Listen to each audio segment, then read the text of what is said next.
In this video, we're going to go over the MIDI output for the game controller. So basically, every button on the controller can output a MIDI note. If we were to hit record here and press a bunch of buttons, then press pause, there's no MIDI in this track. The way you set this up, if you want to actually record the MIDI, is I renamed this Gamepad. So when you drop it in, it'll probably say MIDI. I'm going to rename it to Gamepad and then come to this menu right here and select Gamepad. You want to make sure that in or auto is turned on and this record button is turned on. So now we have MIDI coming in. We can bring an instrument in and now we have that MIDI.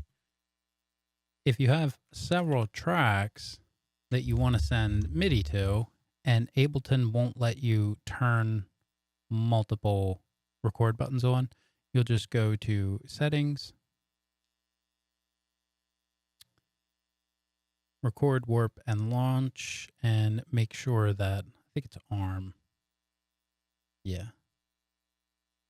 So you want to make sure that ARM is turned off. And then you'll be able to turn multiple tracks on. So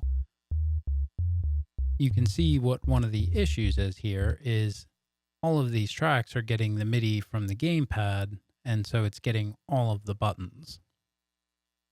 One way you can set this up is, moving too fast, I'm going to group this by hitting Command G, come in here, go to the key zones, and you can adjust this by just dragging this little green thing, or you can hit the note that you want and double click the line. Now, this is just going to be this note. We'll come over to another track, do that again, group, come into the key map, I'm going to use this trigger, and then come to this last one, group, key, and we'll use this button. So now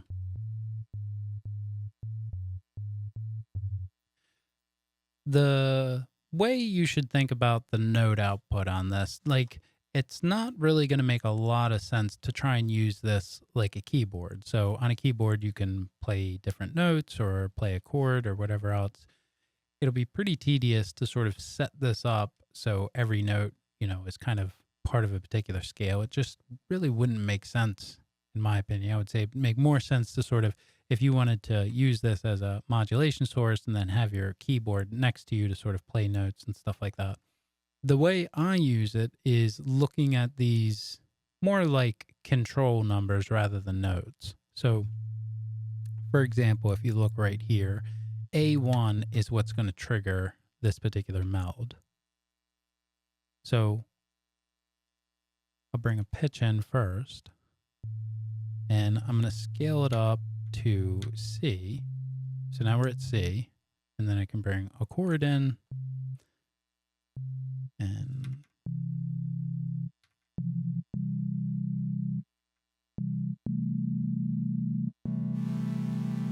so now when I hit this button, I get a chord.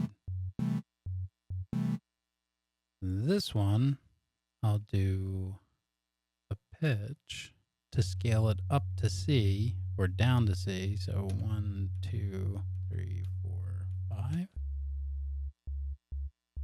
If you want this little key map here to sort of see what note you're working on, you can group your instrument again, and now you'll see what the result is.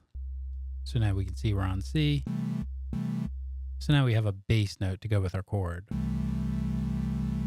There's a whole world of things you can do with this sort of grouping and chords and things like that.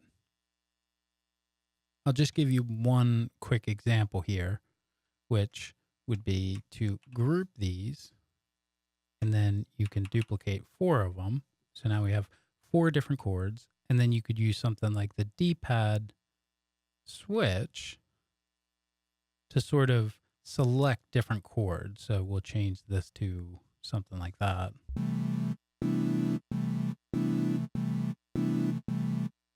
You get the idea. There's a lot of different things you can do, but this is kind of one way to sort of set the MIDI up.